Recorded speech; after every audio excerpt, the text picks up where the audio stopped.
చంద్రబాబు అనే నాయకుడు ఒక్క 10 నిమిషాలు కళ్ళు మూసుకుంటే ఇలా బీపీ లేదో వీళ్ళేందో మొత్తం తెలిసిపోద్ది. ఆ రోజు అంటే కనుక జగన్మోహన్ రెడ్డి గారు చెప్పింది అంటే నాకు అభిమానులు లక్షల్లో ఉన్నారు, వాళ్ళకి ఎవరికో కడుపులో మండి బీపీ వచ్చి దాడి చేశారన్నారు. ఈ రోజు ప్రజాస్వామ్యం చచ్చిపోయింది అంటున్నాం మేము. దీంట్లో తప్పేముంది? మేము 2 రకాలుగా మాట్లాడతాం, తప్పేముంది అంటారు దీంట్లో? మేము కూడా మాట్లాడవచ్చు కదండి. కానీ మా నాయకుడు అట్లా మాట్లాడతలేదుగా, ఏదైనా ఖండిస్తున్నాడుగా. అబ్బాయి అటువంటి చేయవాకుండా నీలాగా చేయదలుచుకుంటే ఒక్క పార్టీ ఆఫీస్ కూడా మిగలదు నీది. నువ్వు బాలకృష్ణని మీ వాళ్ళు ఏదో అనబట్టే కదా అక్కడ జరిగింది. మీ ఇన్ఛార్జ్ ఉంది, ఆవిడ బెంగళూరులో కూర్చుంటుంది, ఆమె సంవత్సరానికి ఒకసారి కళ్ళు తెరిచిద్ది. నిన్న ఒకడు అంటున్నాడు బాలకృష్ణని హిందూపూర్లో అడుగు పెట్టనని. నిన్న బాలకృష్ణ అంతా హిందూపూర్లో ఉన్నాడుగా. మరి ఇలా బీపీ లేదో ఇలా మనగారి తనం ఏందో ఆడ చూపెట్టవచ్చుగా. పోలీసులు అడ్డుకున్నారంట, వైసీపీ శ్రేణులు ఆ హిందూపూర్లో అడుగు పెట్టకుండా అడ్డుకున్నారంట, లేదా తడాకా చూపించేవాళ్ళంట. పోలీసు వాళ్ళు కాదు, తొక్క తీసేవాళ్ళు. బాలకృష్ణ జోలికి పోతే తొక్క తీసి అండేసేవాళ్ళు. ఒక్కో వైసీపీ కార్యకర్తకు తొక్క తీసి అండేస్తారు. ఇక ఎందుకంటే చంద్రబాబు నాయుడు గారు చెప్పారు కాబట్టి, ప్రజాస్వామ్యుతంగా పోవాలి కాబట్టి తెలుగుదేశం పార్టీకి ఉందే కార్యకర్తలు. ఆ కార్యకర్తలు నాయకుడిని బట్టే నడుపుతున్నారు. అదే ఈ కార్యకర్తలు ప్రాణాలు ఇచ్చే కార్యకర్తలు ఉన్నారు తెలుగుదేశం పార్టీకి. వీళ్ళు కనుక 5 నిమిషాలు కళ్ళు తెరిస్తే వైసీపీ కూడా ఒక్కడ బతకడేడా. ఈ వాగిన వాళ్ళంతా నువ్వు అందా ప్రజాస్వామ్యులు అంటున్నావు. అసలు నువ్వే ప్రజాస్వామ్యాన్ని కాపాడావు? రాజధాని మహిళని దారుణంగా హింస పెట్టినప్పుడు నీ ప్రజాస్వామ్యం గుర్తు రాలేదా? కడుపుల్లో పెట్టి తన్నారే పోలీసు వాళ్ళు, తీగల మీద వేసి లాగారే. నువ్వు ఓ ప్రచారానికి పోతా నీ కార్యకర్త ఒకడు బండి కింద పడితే వాడిని తొక్కించుకుంటూ వెళ్ళిపోయావుగా, పక్క లాగేసి. ఆ రోజు ప్రజాస్వామ్యం గుర్తు రాలేదా? ప్రజలు గుర్తు రాలేదా? ఇవన్నీ కాదండి, ఈ దాడుల సంస్కృతిని మేము ఖండిస్తున్నాం అంటున్నారు కదా. అసలుకైతే కనుక మన వైసీపీ నాయకులందరూ అయితే కనుక, అక్కడ ఉన్న వాళ్ళందరూ అయితే కనుక ఇది ఎలా జరుగుతుందో చూస్తాం. హిందూపూర్ని అసలుకి బాలకృష్ణ తరిమి కొడతాం, హిందూపూర్లో అడుగు పెట్టకుండా. తెలుగుదేశం పార్టీ నాయకుల్ని తరిమి కొడతాం, పోలీసులను అడ్డు పెట్టుకోవడం కాదు, ఒక్కొక్కరు దమ్ముంటే రండి అంటూ సవాల్ చేస్తున్నారు కదా. పోలీసులు అడ్డం పెట్టుకొని బతికింది వీళ్ళు. తెలుగుదేశం వాళ్ళు ఎవరు పోలీసు వాళ్ళు అడ్డం పెట్టుకొని బతకలా. అందాకెందుకు సార్, ఒక సిఐ నిన్నే చూసాంగా, పరకామణి కేసులో కేసు పెట్టాడు. విట్నెస్ కోసం పోతున్న చంపేశారు. ఆత్మహత్య చేసుకున్నారంట బొమ్మల కరుణాకర్ రెడ్డి గారు చెప్తున్నారు. అంటే వాళ్ళు ఏదైనా చెబుతారు. ఇప్పుడు వివేకానంద రెడ్డి గారికి గుండెపోటు అని చెప్పలా? వివేకానంద రెడ్డి గారికి గుండెపోటు అని చెప్పారు, మరి ఏంది ఆత్మహత్య అని చెప్పారు. విట్నెస్లు పోయాడు ఆత్మహత్య చేసుకోవాల్సిన కర్మ ఏం పట్టింది? 13 మంది క్రిమినల్స్ ఆ ట్రైన్లో ఉన్నారు, అన్ని విట్నెస్లతో సహా వస్తున్నాయి. పొద్దున ఏం చెబుతారు? ఈ భువన కరుణాకర్ రెడ్డి ఏం చెబుతాడు? ఇంకోటి, ఇవాళ వైవి సుబ్బారెడ్డి నాకు ఆరోగ్యం బాగాలేదు నేను రాలేను అంటున్నాడు. ఏమండి, మరి సిఐడి ఆడబోతుంది. అంతకుముందు మరి రామోజీరావు గారు హాస్పిటల్లో ఉన్నారు, ఆరోగ్యం బాగోక. రామోజీరావు గారు హాస్పిటల్లో ఉంటే మార్గదర్శి కేసులో సాక్షి పేపర్లో ఏం రాసావు? నీ యాక్సీలో ఏం రాసావు? డ్రామా వేస్తున్నాడు, షో చేస్తున్నాడు అని రాసావు. సిగ్గు శరం ఏమైనా ఉందా వీళ్ళకి? రామోజీరావు గారు ఆల్రెడీ హాస్పిటల్లో ఉన్నాడు. ఏమండి, మరి సుబ్బారెడ్డి హాస్పిటల్లో లేడు కదా. మరి మీకు సిగ్గు శరం లేకుండా ఎట్ట మాట్లాడుతున్నారు ఇవాళ? అసలు ప్రజాస్వామ్య విలువలు, రౌడీజాలు, గోండాయిజాలు, అసలు ప్రజాస్వామ్యాల్లో తొంగలో దొక్కింది మీరు. రౌడీజాన్ని, గోండాయిజాన్ని పెంచి పోషించింది మీరు. హత్యా సంస్కృతిని పెంచి పోషించింది మీరు. మాచర్లో జరిగినవి ఏంది? ఏం సార్, నడి రోడ్డు మీద తోట చంద్రయ్యని నడి రోడ్డు మీద కుతికి కోసారు పట్టపగలో. ఏం చేయగలిగాడు? ఇవాళ గుర్తొస్తుందే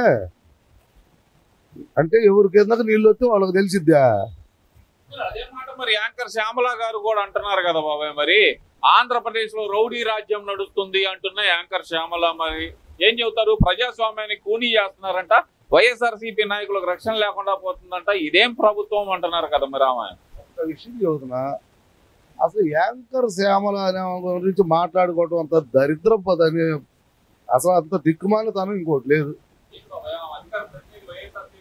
ఎవరండి అధికార ప్రతినిధి? నెలకు 5 ఏళ్ళు కమ్ముడు పోయిన వాళ్ళంతా అధికార ప్రతినిధులు అయిపోతున్నారు. ఎవరు అధికార ప్రతినిధి? ఆ నోటికి తాళం ఉండాల. అధికార ప్రతినిధి ఒక్క బిట్టు ప్రజల గురించి కానీ ఇంకోటి దాని గురించి మాట్లాడుతున్నావా? అసలు హిందూపూర్లో బాలకృష్ణ కనపడలేదని వాగింది ఆమె. ఒక్క పిలిపేగా బాలకృష్ణ ఇచ్చింది. జిఎస్టీకి అనుకూలంగా ఒక్క పిలిపే బాలకృష్ణ ఇచ్చింది. 10,000 మంది రోడ్డు మీదకి వచ్చారు. మరి నువ్వు వచ్చి పిలిపి, లేదా మీ నాయకుడు వచ్చి పిలిపి. మనం మీ నాయకుడు పిలిపించి మీరు 5,000 ఖర్చు పెట్టి క్వార్టర్ బాటిల్ ఇస్తే నరసాపురంలో వచ్చింది ఎంతమంది? ఎంతమంది? జన ప్రభంజనం వస్తుంటే చూసి తట్టుకోలేక మీరు అడ్డుకుంటున్నారంట ప్రజల్ని, వచ్చే ప్రజల్ని. మీరు వచ్చిన ప్రజలను అడ్డుకోవడానికి ఒక్క పోలీసు వాళ్ళు కనపడ్డారు మీ కాడ? ఇప్పుడు ఆయన ఇంకొక ఆయన ఉన్నాడు, వాడి పేరు ఏంది, అదే రాజధానిలో చేపలు తిన్నాడే ద్వారా, రాజధానిలో చేపలు తిన్నాడు చూడు ద్వారా, 14 సాక్షిలో కూర్చుంటాడు ప్రసాద్, కేఎస్ ప్రకాష్. వాడు అన్నాడు 3,500 మంది పోలీసులు పెట్టారు, అరిచేతిని అడ్డం పెట్టి సూర్యోదయాన్ని ఆపలేరు అని మాట్లాడాడు వాడు. అసలు వాడు మొకంద అగలబెట్ట, ఒక్క ప్రశ్న అడిగితే చెప్పలేక, సమాధానం చెప్పలేక ఫోన్ కట్టేసుకొని కూర్చున్న మొండ. ఆ మొండ ఈ మళ్ళీ 3,000 మంది పోలీసులను పెట్టారంట. జగన్మోహన్ రెడ్డి వస్తున్నాడు అని. పోలీసు వాళ్ళని పెట్టకపోతేనేమో మాకు రక్షణ లేదు, మాకు సెక్యూరిటీ ఇవ్వలేదు అంటారు. పెడితేనేమో మా జనాన్ని ఆపుతున్నారు. ఎవరు ఆపారు నీ జనాన్ని? నడి రోడ్డు మీద అంబులెన్స్లు ఆపావు, వచ్చే పోయే ట్రాఫిక్ జామ్ చేసావు. ఉన్న 200 మందికి నువ్వు ఈ రకంగా చేసావే. నీకు లక్షలాదికి వస్తే అసలు నరసాపురాన్ని తగలబెట్టేవాడు నువ్వు. అసలు దాడి చేయటం ఏంది, పార్టీ ఆఫీసుల మీద దాడి చేయటం ఏంది అంటున్నారు కదా, దానికి ఏం చెబుతారు మరి? ఒకటండి, ఇప్పుడు నేనున్నాను, మిమ్మల్ని తిడతా, ఎంతవరకు ఒప్పుకుంటారు మీరు? కొంతవరకు ఒప్పుకుంటారు, తర్వాత దెబ్బేస్తారు కదా నన్ను. మీరు state party central party office మీద దాడి చేసింది కాక కార్యకర్తలు కొట్టారు. అక్కడ నీ కార్యకర్తలు ఒక్కడి మీద చేయలా, దాడి చేశారు. చెప్పారు కదా, హిందువుల మనోభావాలు దెబ్బతీశారు, వినాయకుడు విగ్రహం పగలగొట్టారు, కురుబుల ఆచార్య ఎవరైతే ఆరాధ్యుడు ఉన్నాడో ఆయన చిత్రపటాన్ని కూడా పగలగొట్టారు అంటూ మళ్ళీ కొత్త రకంగా వాళ్ళు చేస్తున్న ప్రయోగాన్ని ఎలా చూడాలంటారు దీన్ని? సార్, వాళ్ళకి అలవాటు అయిపోతుంది. మతాలని కులాలని అడ్డం పెట్టుకొని బతకడం వీళ్ళకి ఫస్ట్ నుంచి నైజం అయిపోయింది. వాళ్ళకి సిగ్గు శరం లేదండి, వదిలేశారు మొత్తం. ప్రజల్లో చెబుతున్నా కదండి, నేను చాలాసార్లు చెప్పా, ఏదో 40% ఉంది మాకు ఓటింగ్ అన్నారా, 40% 4%కి వచ్చేపాటికి మైండ్ పోయి వాళ్ళు ఏం చేస్తున్నారో వాళ్ళకే తెలియని పరిస్థితిలో పడిపోయారు. వాళ్ళు సెల్ఫ్లో పడ్డారు. వాళ్ళు ఏదో ఒకటి చేయాలా సార్. నిన్న కురుబులేగా జాతర చేసింది, కురుబులేగా. కురుబులు ఆరాధ్య దైవాన్ని బగలు కొట్టినట్టయితే మరి బాలకృష్ణ మీద కురుబులు నిన్న తిరగబడేవాళ్ళుగా, అది లేదుగా. అసలు మీరు మాట్లాడిన మాట ఒక్కటన్నా మీరు నిజం అని నిరూపించగలుగుతున్నారా? ఒక్కటన్నా.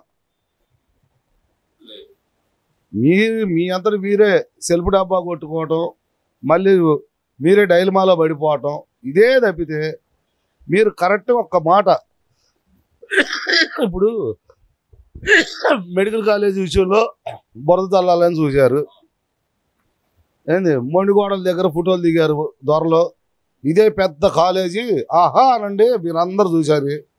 దానిలో కంప పెరిగింది, చెట్లు పెరిగి నానా గందరగోళం కనపడుతుంది. వెనక సిగ్గుచారం ఉండాలిగా. మీరు ఎన్నాళ్ళు ఉన్నా మీ బతుకు పాడు అసలు ఒకరి మీద బురద చల్లటం తప్పితే మీరు ప్రజల సమస్యల మీద పోరాడండి, బయటికి రండి, ప్రజా సమస్యల మీద పోరాడండి, దాని మీద ధర్నాలు చేయండి, తప్పు లేదు. అంతేగాని అంచేపటికి ఇప్పుడు తెలుగుదేశం వాడు ఎవడన్నా పోతా ఒక రాయి వేసుకుంటే, రాయి వేసాడు అనుకోండి ఒక అద్దం మీద, దానికి 66 రాళ్ళు నీళ్ళు వేసుకొని మొత్తం తెలుగుదేశం వాళ్ళు చేశారని చెప్పటం. లోకడ ఒక ఆమె చేసింది పాపం, గన్నవరంలో గుడివాడలో. అబ్బో నేను బీసీ క్యాండిడేట్ని నా కారు అంతా పగలగొట్టారని. తీరా చూస్తే అది చేసుకుంది వాళ్ళే కదండి చేసుకుంది. ఇట్లా వాళ్ళందరికి వాళ్ళే నాశనం వాళ్ళ ఆస్తులు వాళ్ళే నాశనం చేసుకొని తెలుగుదేశం వాళ్ళ మీద దుమ్మెత్తిపోతున్నారు. నిన్న హిందూపురంలో కూడా వాళ్ళే పగలగొట్టుకున్నారు. ఒక రకంగా తెలుగుదేశం వాళ్ళు ఎవరు లేరు.